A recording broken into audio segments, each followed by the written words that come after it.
Meus amados irmãos, eu os convido a abrirem suas Bíblias no Evangelho de Mateus, no capítulo 5, e nós vamos ler nos versículos de 1 a 12.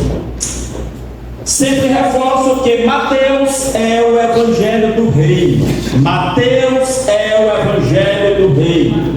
Mateus escreve o seu Evangelho especialmente voltado para os judeus, para dizer para os judeus que o rei prometido lá no Velho Testamento chegou.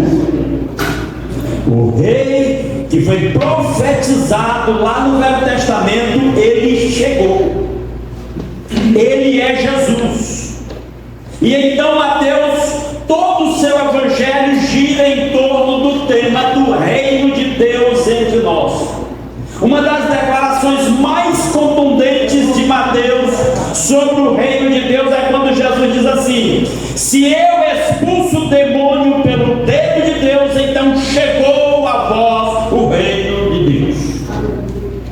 Quando João Batista começa a pregar sua mensagem, ela se resumia em dizer: arrependei-vos, porque é chegado o reino dos céus. Quando Jesus começa a pregar o seu evangelho da mesma forma: arrependei-vos, porque é chegado o reino de Deus. Essa é a mensagem do evangelho de Mateus. Quando você for ler Mateus, tenha isso em mente e veja como a ênfase no reino é grande no evangelho, ocorre muitas vezes no evangelho de Mateus.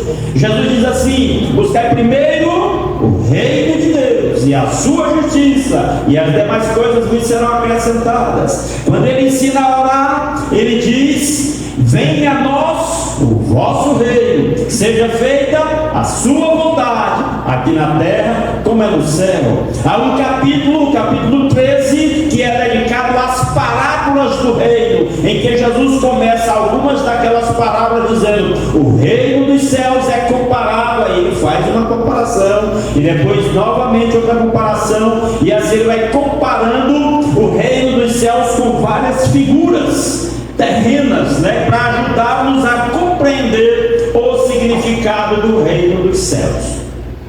E agora nós chegamos numa sessão interessante a respeito do reino dos céus, que consta de Mateus capítulo 5, 6 e 7. Alguém disse que isso aqui é a constituição do reino. Eu comecei a estudar esse texto para compartilhar com os irmãos e eu fiquei empolgado à medida que eu ia lendo comentários sobre isso. Aqui está a constituição do reino. E uma coisa que os evangelistas deixam muito claro é que o reino de Deus não é como o reino do mundo. Se você tomar os governos do mundo como padrão, como modelo, você vai entrar em choque com o reino de Deus. O ensino o reino de Deus é diferente. O reino do Rei Jesus é diferente. E aqui em Mateus capítulo 5, ele já começa falando sobre essas diferenças. Vamos ler Mateus capítulo 5, a partir do versículo 1 até o versículo 12. Se você quiser abrir sua Bíblia, abra. Se alguma coisa lhe chama a atenção, aquele conselho de sempre: marca na sua Bíblia, destaca, sublinha, põe alguma observação. Isso ajuda muito na compreensão da palavra de Deus. E diz assim a palavra do Senhor: vendo as multidões, Jesus subiu ao monte e se assentou. Seus discípulos aproximaram-se dele, e ele começou a ensiná-los, dizendo: bem-aventurados os pobres em espírito, pois deles é o reino dos céus. Bem-aventurados os que choram, pois serão consolados. Bem-aventurados os humildes, pois eles receberão a terra por herança. Bem-aventurados os que têm fome e sede de justiça, pois serão satisfeitos. Bem-aventurados os misericordiosos, pois obterão misericórdia. Bem-aventurados os puros de coração, pois verão a Deus. Bem-aventurados os pacificadores, pois serão chamados filhos de Deus. Bem-aventurados os perseguidos por causa da justiça, pois deles é o reino dos céus. Bem-aventurados serão vocês quando por minha causa os insultarem, os perseguirem e levantarem todo tipo de calúnia contra vocês. Alegrem-se e regozijem-se, pois grande é a sua recompensa nos céus, pois da mesma forma perseguiram os profetas que viveram antes de vocês. Que Deus aplique a sua palavra aos nossos corações. Nesta noite eu quero mostrar aqui nesse texto que acabamos de ler o contraste entre o reino do mundo e o reino de Deus. Se você está sob o reino de Cristo, se você é um cidadão do reino dos céus, apesar de também ser um cidadão brasileiro, e Jesus orando sobre isso lá em João capítulo 17, ele diz que nós estamos no mundo, mas nós não somos do mundo.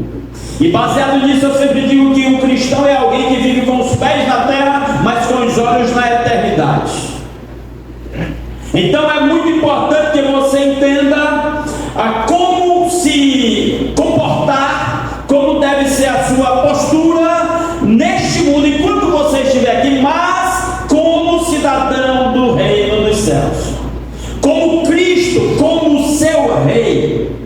É o que nós queremos compartilhar aqui nessa noite. Eu até coloquei um tema: diferenças entre o reino de Deus e o reino do mundo. Eu fiz até, não sei se dá para ver aí, uma tabelinha aqui comparativa, e é o que eu quero compartilhar com os irmãos.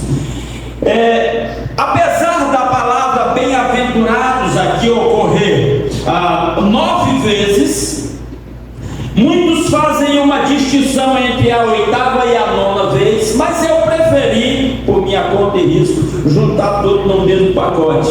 Então, eu tenho aqui 8 diferenças entre o reino de Deus e os reinos do mundo. Versículo 1: vendo as multidões, Jesus subiu ao monte e assentou-se. Provavelmente aqui já estava no 2º ano do ministério de Jesus, que ficou conhecido como o ano da popularidade. Inicialmente ele era um tanto desconhecido, mas aí de repente os seus ensinos, os seus milagres começaram a chamar a atenção das pessoas, e as multidões começaram a aflorar, a procurar Jesus, a buscar conhecer aquele homem pelos mais variados motivos. Ele começou a despertar ciúmes das lideranças religiosas da sua época, e alguns iam procurando uma oportunidade de achar alguma coisa com a qual o acusar, né? Talvez até já pensando em se livrar daquele homem, porque para muitos ele era muito incômodo. Mas haviam pessoas que iam ali em busca de milagres, porque souberam que aquele homem fazia milagres. Outros foram levando alguém, né? Alguns buscando milagres para si mesmo, outros buscando milagres para outras pessoas. E aí então eram diversos motivos que levavam as pessoas a buscar aquele homem. Agora multidões procuram Jesus, e ele, vendo as multidões, subiu ao monte e assentou-se, provavelmente procurando uma posição, por não ter um sistema de som que permitisse a sua voz ter um alcance maior, visto que ele falava para multidões. Seus discípulos aproximaram-se dele, da ideia de que a multidão estava lá, mas os seus discípulos, aqueles que estavam já comprometidos com ele, estavam ali mais próximos. Aqueles que também, provavelmente uma referência àqueles que também foram chamados de apóstolos. Eles se aproximaram de Jesus, e o verso 2 diz: e ele começou a ensiná-los, dizendo. É claro que o ensino era para toda a multidão, mas a fala de Mateus aqui dá a ideia de que em primeiro lugar o ensino de Jesus está falando para aqueles que já de alguma forma estavam comprometidos com ele, que eram os que estavam mais próximos dele. E aí o versículo 3 apresenta o primeiro contraste entre o reino do mundo e o reino de Deus. Versículo 3: bem-aventurados os pobres em espírito, pois deles é o reino dos céus. Cada versículo desse dá para dizer muita coisa, mas eu vou ser muito objetivo, muito sucinto. Primeiro, bem-aventurada significa, algumas versões da Bíblia até traduzem por felizes. Felizes os pobres de espírito. Mas bem-aventurado tem um significado mais amplo do que meramente feliz, porque bem-aventurados na linguagem bíblica é como se dissesse abençoado por Deus. Tem a bênção de Deus. Quem tem a bênção de Deus? Ele diz: os pobres em espírito. Isso aqui já começa a chocar, porque para o judeu, os que eram abençoados por Deus eram os mais bem-sucedidos, eram os que galgavam as melhores posições, inclusive econômica, social, e poder até político e outras coisas dessa natureza. E aí Jesus começa já chocando: felizes são os pobres em espírito. Por quê? Porque deles é o reino dos céus. Você vê a presença do reino aqui, a ênfase no reino. Isso aqui está em contraste com os reinos do mundo, porque os reinos do mundo valorizam, eu diria que se alguém escrevesse na perspectiva mundana, ele diz assim: bem-aventurados os arrogantes, os soberbos, porque deles é o reino do mundo. E Jesus está dizendo: no meu reino é diferente. No meu reino começa com o que essa Bíblia chama de pobres em espírito. Isso significa que, para fazer parte do reino de Deus, o primeiro passo é o reconhecimento de que nós não somos nada. O Senhor Jesus diz, lá em Lucas, capítulo 9, ele diz assim: se você quer me seguir, primeira coisa, negue-se a si mesmo. Em outras palavras, reconheça que você não é nada. Reconheça que você é pecador. Quando Jesus disse: não necessitam de médicos sãos, mas sim os doentes, ele estava dizendo: você precisa reconhecer que você está espiritualmente doente diante de Deus, para que o médico Jesus lhe trate. Isso é ser, nas palavras de Jesus, um pobre de espírito. É alguém que não é soberbo, que não é arrogante.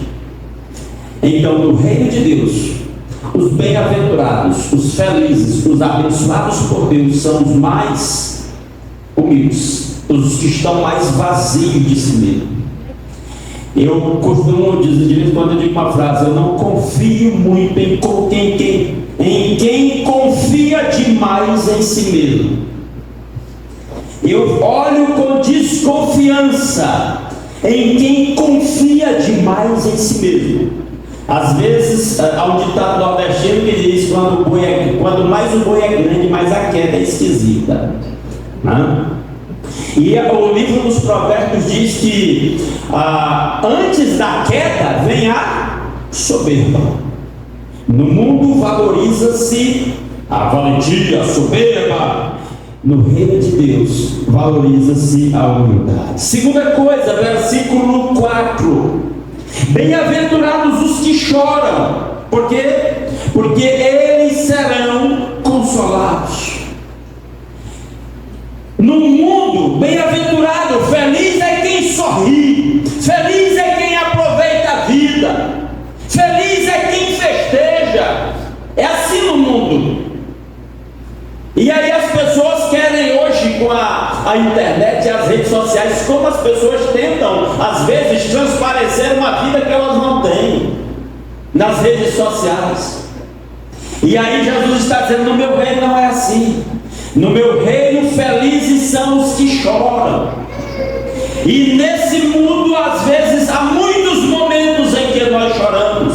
Há ocasiões em que se chora de alegria, de uma boa emoção, mas muitas vezes vamos chorar por sofrimento, por medo, por traumas, por lutas, por nos sentir ameaçados. E Jesus está dizendo: bem-aventurados os que choram. Os que choram no reino de Deus é que são bem-aventurados. No mundo, o mundo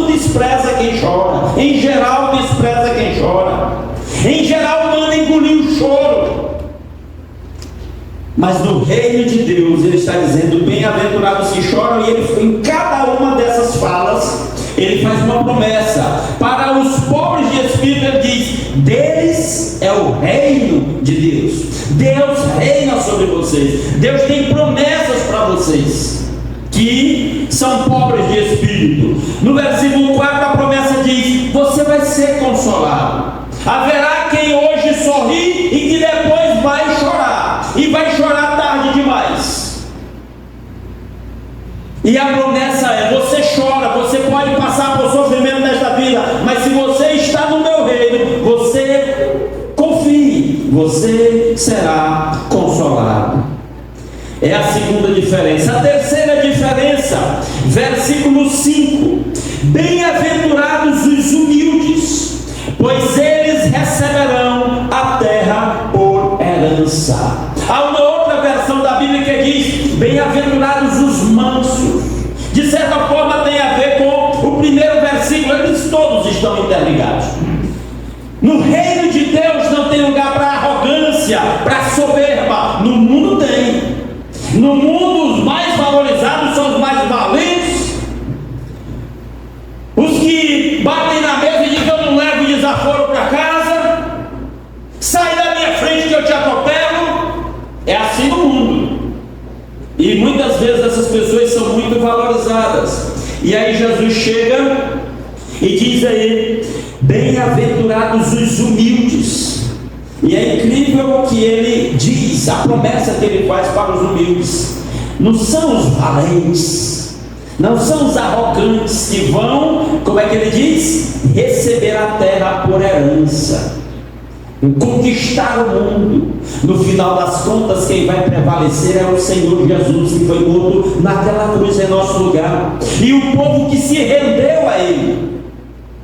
No final das contas, quem vai receber a terra por herança, e aqui é sinônimo da bênção de Deus eterna, de felicidade, são aqueles que são humildes, ou como diz outra versão, que eu até prefiro neste caso aqui, mansos. Pessoas mansas, pessoas que têm autocontrole, pessoas que, eu não diria nem levam desaforo para casa, mas que ignoram os desaforos, que passam de lado, que seguem em frente, que continuam olhando para o Senhor Jesus. A promessa é: vocês vão conquistar a terra, vocês vão conquistar a verdadeira promessa, vocês vão conquistar a verdadeira bênção. Quem? Vocês que são humildes, vocês que são mansos.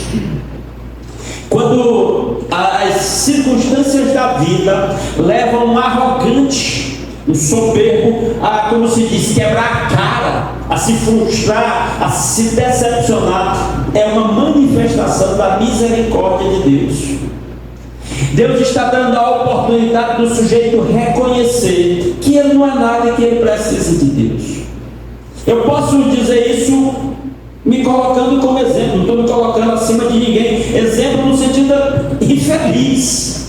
Lembro de uma ocasião que eu estava lá no Tocantins e eu estava sendo muito convidado para pregar em outras igrejas. Eu pregava em assembleias de associações, em assembleias de convenções.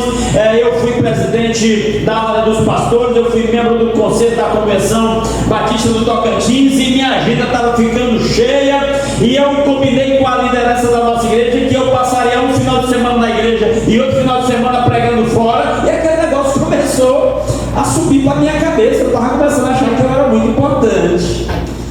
E aí Deus me levou a uma experiência que eu fui com a boca no pó. Foi uma experiência muito difícil e humilhante. Lá, isso graças a Deus, faz muitos anos lá atrás. Eu lembro, eu acho que já compartilhei isso aqui, dia desse momento comentou aí com os amigos seus a quantidade de vezes que eu já li a Bíblia. E eu fui lendo a Bíblia, e cada vez que eu li a Bíblia eu anotava na página da frente, lá no início, a data em que eu li a primeira vez, a data que eu li a segunda vez, a data que eu li a terceira vez, e eu fui anotando, e chegou um tempo, eu disse: eu não estou enganado, havia 38 vezes que eu havia lido a Bíblia toda. E eu, naquela época, eu li a Bíblia 3 vezes por ano, assim, fazia muita leitura, era o meu hábito, como ainda hoje é. E aí um dia eu estava pregando, e eu estava muito empolgado, e aí eu dei um tapa no púlpito lá e disse: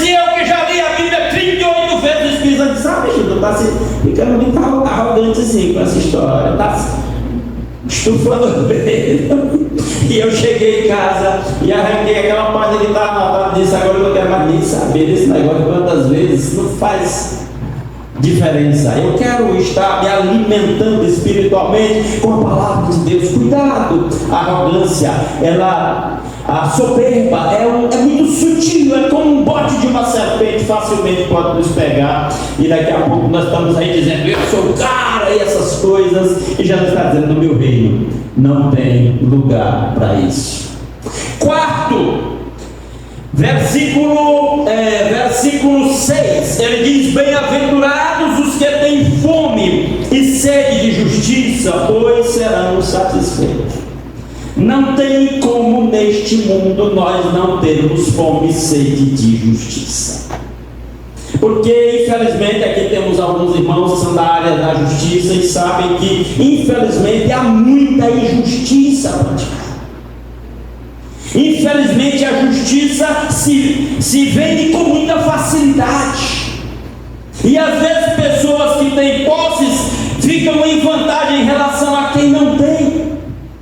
E é claro, eu entendo que quando Jesus fala aqui de ter fome e sede de justiça, ele está falando de súditos do seu reino. E às vezes pessoas sofrem injustiça justamente porque confessam o nome de Jesus, porque estão comprometidos com o reino de Deus. E Jesus está nos dizendo: quando você foi injustiçado, não fique desesperado, não. Você é feliz, você é bem-aventurado. No mundo não se considera um injustiçado feliz. Não dá para ser feliz sendo injustiçado. Não dá para ser considerado no mundo bem-aventurado quando se é injustiçado. Mas Jesus faz uma promessa fantástica no final do versículo 6 para os que têm fome e sede de justiça. Qual é a promessa? Eles serão satisfeitos. Um dia nós vamos olhar para trás. Às vezes a gente vê certas coisas acontecerem no mundo e a gente se choca e diz: por que Deus permite uma coisa dessa? Essa semana eu ouvi isso de alguém, nem me lembro quem, que no mundo tem muita injustiça. Onde é que está Deus nessa história? E um dia nós vamos, lá na frente, nós vamos olhar para trás e nós vamos ver como Deus agiu no meio de tanta maldade, de tanta injustiça que há no mundo. Deus estava agindo, e que nenhuma injustiça ficará impune. O mesmo que eu disse sobre a arrogância, eu digo sobre a justiça. A pessoa que é vítima de injustiça nessa vida, Deus pode estar sendo generoso com ela, para lhe dar uma garantia maior lá na frente. É isso que Jesus está dizendo: um dia você será satisfeito. E às vezes vamos sofrer injustiças no mundo, e as pessoas vão zombar, mas Jesus está dizendo: isso vai ser passageiro. No meu reino você não precisa ficar assombrado com isso.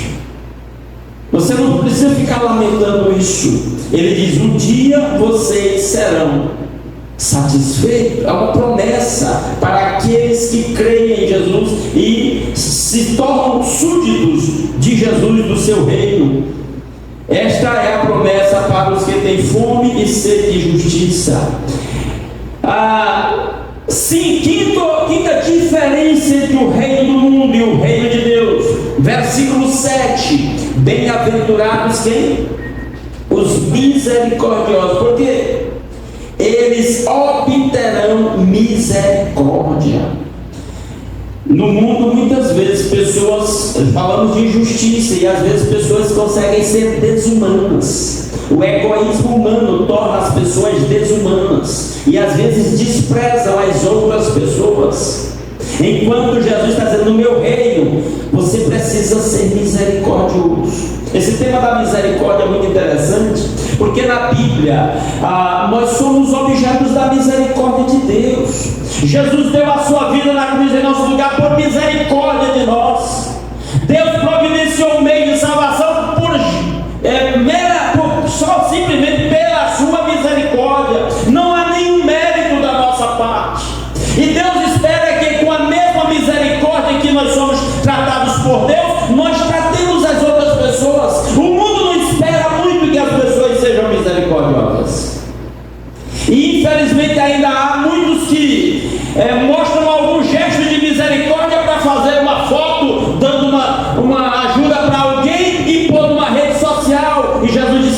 glória nenhuma nisso. Não tem glória nenhuma nisso. Isso é o reino do mundo. Muita gente faz gestos de misericórdia com pessoas, pensando em recompensas eternas.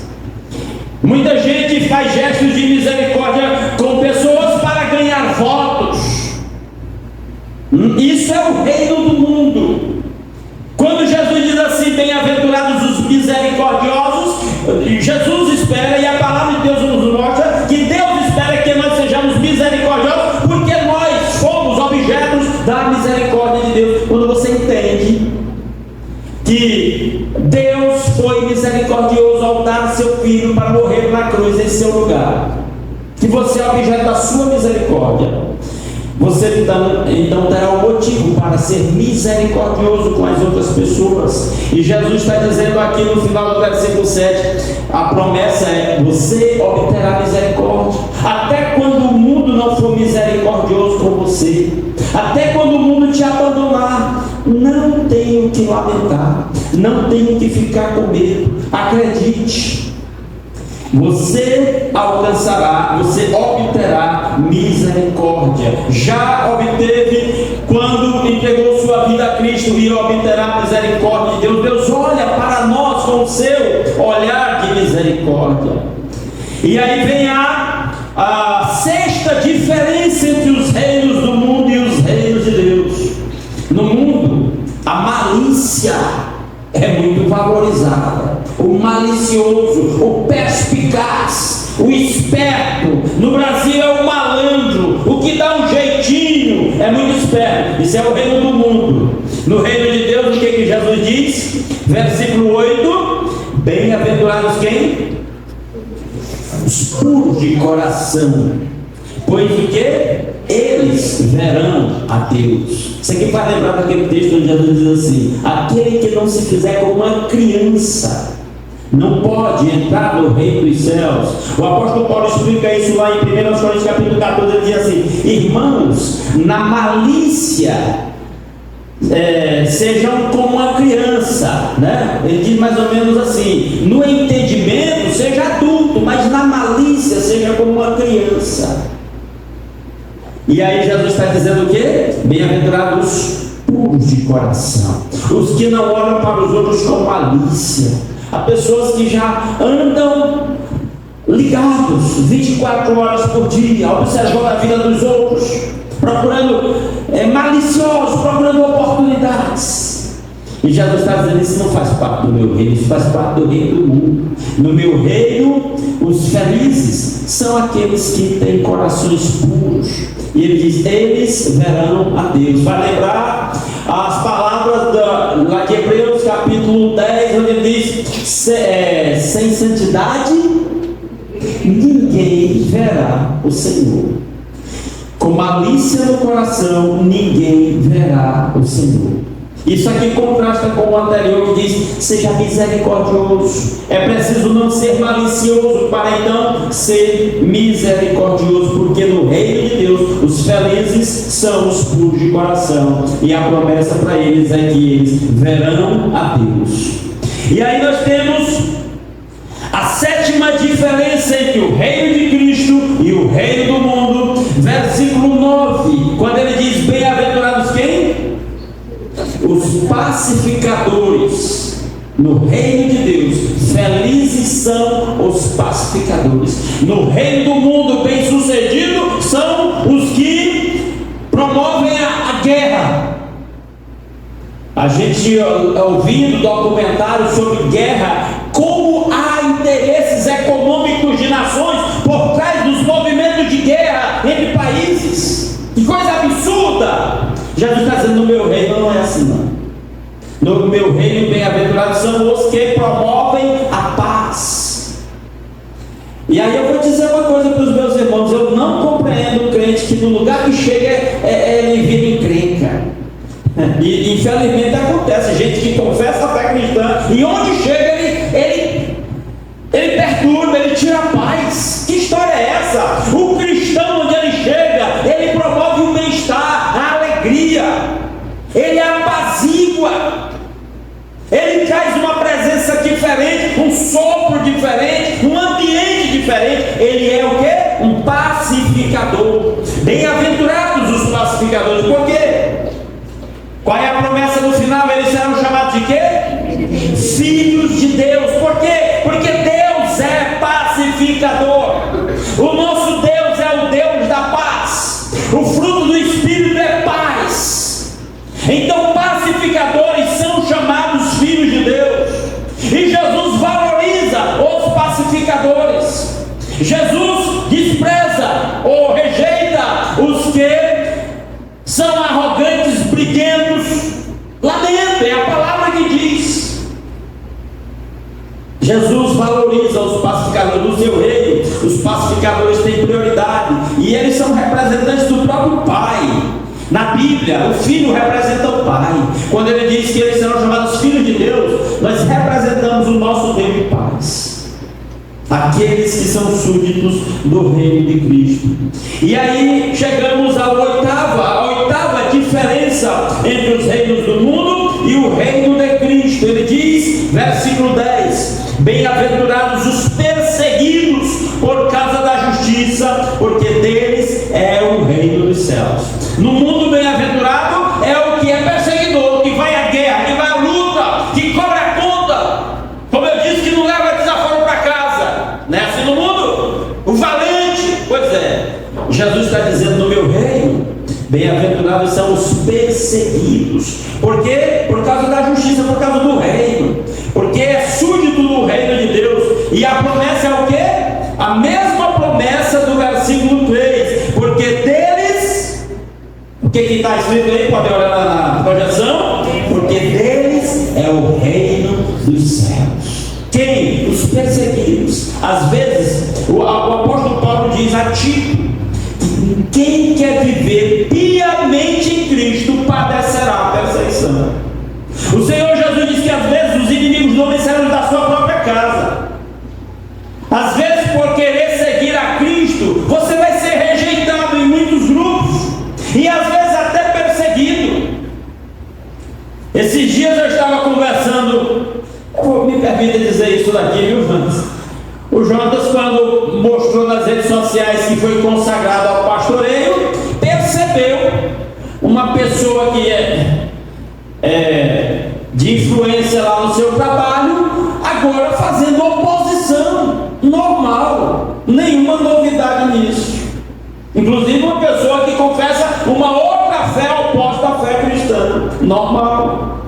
Às vezes você vai ser rejeitado por vizinhos, às vezes você vai ser rejeitado por parente, às vezes vai ser rejeitado numa oportunidade de emprego ou coisa do gênero, quando não vem perseguição mais violenta, mais acirrada. E eu entendo que Jesus dá uma ênfase nisso. Olha o versículo 11, ele é mais específico no versículo 11: bem-aventurados serão vocês quando por minha causa, e ele agora está especificando, os insultarem, os perseguirem e levantarem todo tipo de calúnia contra vocês.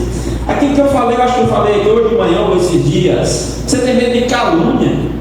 Tem medo de maldição? Não precisa, é normal ser caluniado, ser perseguido. Jesus está dizendo: quando vocês forem insultados por minha causa, perseguidos e levantarem todo tipo de calúnia contra vocês, se é pelo reino de Deus, está tudo certo, está tudo certo com você. Calúnias, difamação, vem. Perseguição, oposição, vem. Tentar puxar seu tapete, vem. Olha a promessa de Jesus. Aqui parece, a gente entende espiritualmente o significado disso. Se uma pessoa, vamos dizer assim, que não conhece o reino, ouvir isso aqui, vai dizer que esse povo é sádico. Aliás, isso aqui é masoquista. Masoquista é o que se inflige sofrimento.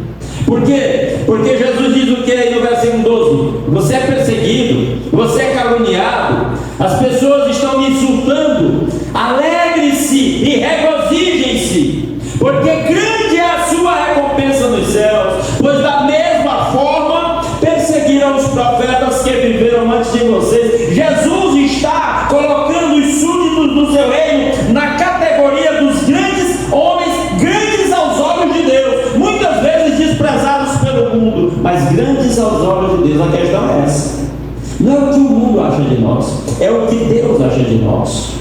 Não é o que o mundo espera de nós, é o que Deus espera de nós.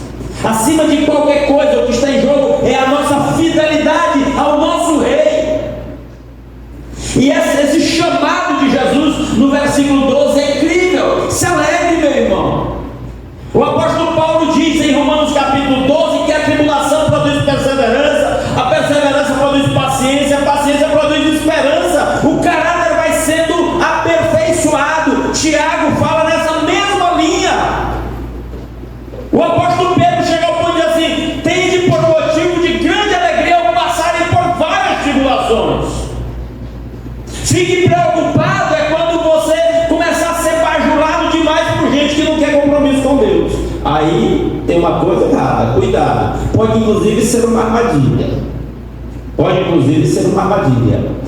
E a promessa do Senhor Jesus é: alegrem-se e regozijem-se. Por quê? Porque é grande é a sua recompensa nos céus. Deus tem uma recompensa. A palavra de Deus nos mostra isso em diversos lugares. A Bíblia diz que Jesus vai sentar no seu trono de juízo, e Ele vai reunir diante de si todas as nações, e Ele vai separar uns dos outros, como o pastor separa os cabritos das ovelhas, e Ele vai colocar as ovelhas à sua direita e os cabritos à sua esquerda. Ele vai dizer aos da direita: vinde benditos do meu Pai, possuí por herança o reino que vos está preparado desde a fundação do mundo. Deus tem uma recompensa, o Senhor Jesus tem uma recompensa, e aqui ele está dizendo: grande será a sua recompensa nos céus. Há uma recompensa. E aí o apóstolo Paulo, já estou terminando, o apóstolo Paulo dá um conselho tão simples, resumido em poucas palavras. Se você quiser conferir, está em Romanos capítulo 12, versículo 12. Você é um súdito do reino? Você está comprometido com Cristo? Ou você ainda está escolhendo o mundo? Cuidado! Todas essas promessas que são feitas aqui para aqueles que são súditos do reino, o inverso é prometido, é subtendido para aqueles que não se submetem a Cristo, que não tem Cristo como seu rei, como seu Senhor. Essa é a questão. Isso aqui é como se Jesus começa aquele sermão do monte lá dizendo: você tem que fazer uma escolha. Vai ter um lugar que Jesus vai dizer assim: não dá para servir a dois senhores. Se tentar, vai agradar mais um e desagradar o outro, não tem jeito. Lembro de um irmão lá que coberta a Adventista, quando está pregando, diz assim: cuidado com esse negócio de ficar em cima do muro. Ele diz: se existir um muro, ele é bem radical. Vou usar a expressão dele, ele diz assim: se existir um muro é no meio do inferno, para qualquer lado que você cair, vai dar errado. É terrível essa palavra dele, é ele que diz lá. Pois é, cuidado com esse negócio de ficar indeciso. Que lado eu tomo? Jesus, quando disse essas palavras aí em Mateus capítulo 5, ele está nos dando a oportunidade aos seus ouvintes de escolher um lado. Em qual caminho você quer seguir? Ele vai falar isso mais na frente, nós vamos continuar a leitura lá de Mateus. Mas aqui no finalzinho, para terminar, o apóstolo Paulo dá um conselho. Ele está praticamente encerrando a sua carta aos Romanos. E no capítulo 12 ele dá 3 conselhos. Capítulo 12, versículo 12, ele dá 3 conselhos para os súditos do reino, para quem quer andar com Cristo. O primeiro conselho qual é? Se alguém está com a Bíblia aberta aí, pode falar? Alegre-se na esperança. Alegre-se na esperança. O apóstolo Paulo diz, ele disse lá aqui mesmo em Romanos capítulo 5, ele diz: a esperança do cristão não desaponta, porque o amor de Deus está derramado em seu coração. Se alegre na esperança. O cristão tem uma esperança, e a esperança do cristão é diferente da esperança do mundo, porque a esperança do mundo é talvez, provavelmente, quem sabe. A esperança do cristão é certeza, é convicção, é garantia divina. Foi Deus que prometeu, é baseado nas promessas de Jesus, como a gente canta aquele número de Jesus: firme nas promessas de Jesus. Então primeiro conselho é: alegrem-se na esperança. Segundo conselho, juntos? Seja paciente na tribulação. Bem-aventurados sois vós quando vos perseguirem, injuriarem, mentindo, disserem todo mal contra vós por minha causa. Seja paciente na tribulação. Jesus disse: no mundo momentos difíceis, lutas, alguns infelizmente causados por nós mesmos. Mas aqui o apóstolo Paulo está dizendo: tenha paciência, durante a tribulação ela passa. Não esqueça, é muito bom lembrar disso. Não se iluda com as alegrias desta vida, elas passam. Como também não se desespere com as tribulações dessa vida, elas passam. Coloque sua vida nas mãos do Senhor, porque as suas promessas não passam. Jesus disse que passará o céu e a terra, mas as minhas palavras não hão de passar. Seja paciente na tribulação. E o último conselho é o quê? Enquanto vai caminhando, enquanto vai enfrentando as lutas, enquanto vai olhando para frente com esperança, ele diz: persevere na oração, vá conversando com Deus, vá olhando para Cristo, abra seu coração diante de Deus. Ele te ouve, Ele ouve até os teus sentimentos mais íntimos, aquilo que não é expresso por palavras, Ele conhece. Então o conceito do apóstolo Paulo final é: persevere na oração. Quer seguir a Cristo, quer andar no reino, como súdito do reino, quer ser bem-aventurado aos olhos de Deus, não aos olhos do mundo. Talvez o mundo olhe para você e te despreze, acho que você não tem importância, talvez você não se tornou famoso, não tem problema. O importante é o que Deus pensa a seu respeito, isso é o que importa. E Jesus está dizendo lá em Mateus 5, de 1 a 12, o que Deus pensa a respeito daquele que escolhe o rei.